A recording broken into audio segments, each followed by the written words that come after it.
Did I ever tell you guys the story about when I played roulette? Sometimes, I can't remember. Did I just tell that to a group of friends? Did I say that on my You're Still Here podcast? Did I say that on Look Who's Chalking, the DFS show I do? Did I say it on Francis and Friends? Or did I never say it at all? Maybe I have early onset Alzheimer's, but when you run your mouth as much as I do, everything kind of starts to fuse together. And I know right now there's that guy who commented yesterday, you could have saved us time if you just got to the picks. What kind of frantic state are you in where you're clicking a video? Come on, Dodgers, Arizona Diamondbacks, Yankees, and you're just going from video to video, and you just want to hear somebody say, I got the Mets, I got the San Antonio Spurs, and I got the University of Kentucky basketball. If that's you, and you don't have time to hear a random roulette story, you probably have a gambling problem, and you should call 1-800-GAMBLER. In fact, text 1-800-GAMBLER, because I don't even want the person who's operating that hotline to know what you sound like. You can call or text 1-800-GAMBLER, and that's all of you who may or may not have a gambling problem. I suspect those type of individuals do, so allow me to tell my roulette story. I was in my early 20s, and I hit on this red run. I started with red, and then it hit, and another red hit. Then I started to bump my bet up. Don't you know? I knew the bump it up before I even, came up with the bump it up, before the bump it up song even made its debut. At least the reincarnated version that you hear nowadays. But I started upping my bets on red, and then it's getting to that point where now it's hit like 6 in a row. So I'm thrilled about it, but now what happens? That Joe Blow dad who's walking through the casino in the background, he sees all the reds on the board, and he comes, oh, honey, look at all those reds. I think maybe we should bet on red. Comes over, puts a $5 chip on top of like my 125. And I know 125 is not that crazy, but to a 22-year-old, it's something. I took his $5 chip off, and I handed him a $5 chip. I said, oh, congrats. Good spin, sir. Good spin. You win. Because you can't ruin something when it's in mid-wave. That will throw the whole thing off. And that's exactly what happened when somebody was telling me, I don't understand how you're not on this Rangers wave, Andy. If you ever went to Hawaii and talked to the surfers, they will tell you, do not get on a wave that's not yours. I've never been to Hawaii. I've never talked to any surfers. I lived in Manhattan Beach, California, and I never went surfing once. However, those Hawaiians will tell you, stay off my wave, bro. And the Rangers wave wasn't mine, and I hopped on it, wipe out.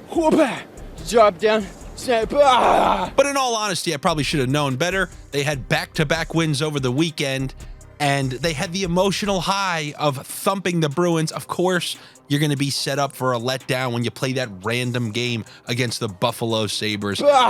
This early season has been wild. I know somebody commented like, man, there is nothing trustworthy in this league. You look around the league, Arizona shutting out Vegas on their own home ice. You got Columbus thrashing the Bruins, couple teams thrashing the Bruins now. Even when the Bruins started, it was like, where the hell did this come from?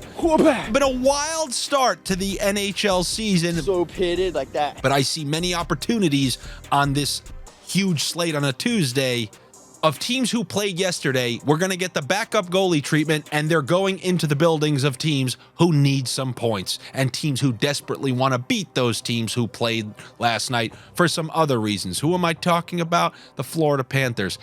Give them credit. Full thumping last night. That's 2 times I used the word thumping. You've never heard thumping once on any of my videos at any point. Now you went with the double thump it up. So we had Florida play the Senators last night. Beat them. That was a crazy game. It was a beer league game. Fights all over the place. Ejections. A little emotionally invested.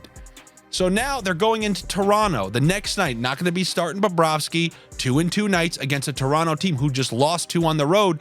They need some points as they see themselves, dropping in that race. But more importantly to me, I love taking the team who was eliminated in the playoffs by the team they're playing in their home building. When you're eliminated by a team, I love taking that team the next year at home against the team who eliminated them. We're going to see 2 of those on the slate tonight, the first one being Toronto. Toronto has every motivation, although they're a, country club team, as they say, but every motivation should be there for the Toronto Maple Leafs to give these Panthers a nice loss. I'm going to go with the Toronto Maple Leafs at home over the Florida Panthers. We're going to go to another game that I like.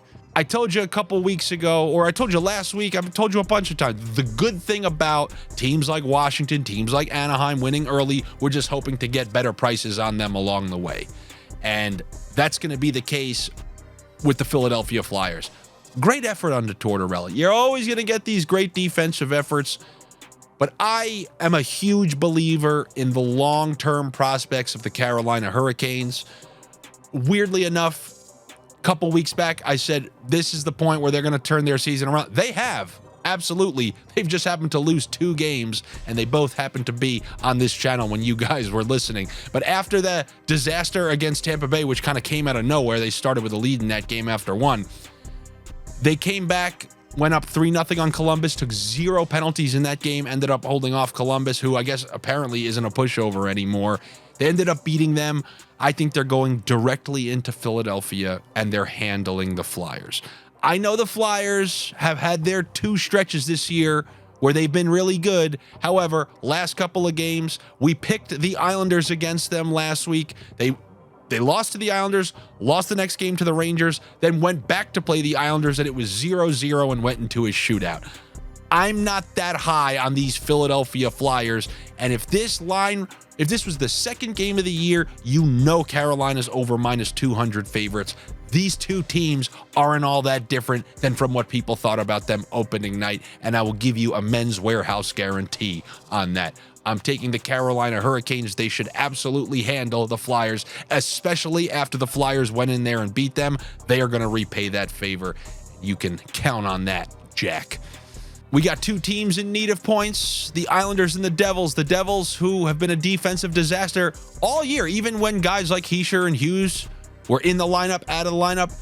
They got Hughes back. They were still losing games to teams like Columbus, but it seems like Hischier really helps out somewhat on the defensive end. We know, he's labeled the Bergeron of that team. I think that's a little premature to throw that term out there for him. I mean, that's pretty hefty praise for a guy. However, maybe there is some truth to it because they came back with him and they just, I was almost going to use thumped again. They beat that crap out of Buffalo on their own home ice. And this is classic. And then Buffalo goes and beats the Rangers, who just beat the Bruins. NHL's wild. However, the Jersey Devils really need points. They were not expecting themselves to be some, let's try to get in the wild card space kind of team. They were supposed to be one of the top teams in the Metro, although I personally don't trust any team who doesn't play a ton of defense. The Devils really do have high aspirations. They have a ton of star power on their team. And like I told you last week about that matchup between the Oilers and Washington, despite the fact that the Oilers were garbage at the time, it was just a bad matchup for Washington. Slow old Washington versus a highly skilled, faster Edmonton team. Same type of thing applies in this game. Islanders, older, slower veteran team. And you have a team who's thirsty for points, young, fast, and on their own home ice with the Devils. This one could be crazy. There may even be a ruckus factor, despite the fact that the Islanders just partook in a game that went 0-0 into a shootout. I think the Devils and Island, any game with these Devils can go over in a variety of ways. But this is a good spot for the Devils to win. I'll take the Devils in this one. I told you about Toronto on their own home ice against the Florida Panthers. There's another team on their own home ice. We've said their name a lot throughout the course of this year. They were on the right side of the last bet for us, and they're facing Vegas, the Stanley Cup champions, who eliminated them from the playoffs. A Vegas team who played the previous night and then has to come into their building. I'm taking the Edmonton Oilers to beat Vegas.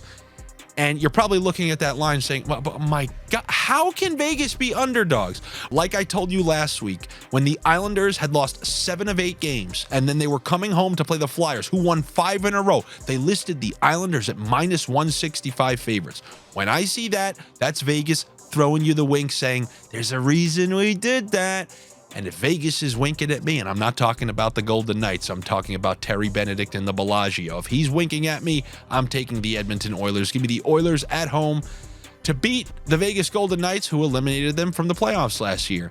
And then lastly, in the Western Conference, I was happy about the Ducks winning those games earlier in the year because I was hoping it would fetch us a better price. Kind of like the same thing we're seeing with Philly. I was hoping, you know what? Now maybe what? Is Vancouver going to be minus 195? No, not when you lose like 9-2 to the Oilers the other night.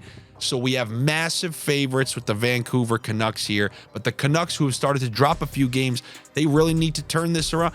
I don't know what the long-term prospects are for them, over the course of 82 games. But I do know that I don't trust the Anaheim Ducks at all. I still want to say Mighty Ducks. I don't trust those Mighty Ducks, whether they got that word in there or not. This is a good spot for Vancouver to get a nice win. I think the Ducks are really about to catch a couple beatings in these next couple of weeks. And it's a perfect time to utilize that Caesars same game parlay where you can combine Vancouver with JT Miller to register a point. It will knock it down significantly. And that bet will be risk-free if it's your first bet on Caesars, because that's the promotion they still got going on. Your first bet on Caesars is risk-free up to $1,000. You just got to be a new user over there, over 21, and located in a state or province where sports betting is permitted. But if you're a type of guy who couldn't listen to my roulette story, I urge you to call or text 1-800-GAMBLER. That's what I have for you here on this Tuesday night. Pretty busy night, busy slate. I do want to let you know I'm going to do Francis and Friends early once again. I'm going to do it tomorrow on Wednesday because you know what? I figured people got their football early in the week. They got their Sunday, then they got their Monday night bets. Then they get that rest Tuesday. Wednesday, they're ready for the next week, and they can handle a little tomfoolery. It's a nice little jolt midweek, Francis and Friends. That's what we're going to do for you. So definitely catch that. Subscribe to my YouTube page. Subscribe to the Odd Shopper page. All the things that I always ask you to do because it means a lot to me, you, and yes, Miss Slippy too, and everybody else at Odd Shopper. So comment on this video, like this video, and I will see you tomorrow for Wednesday night. Later.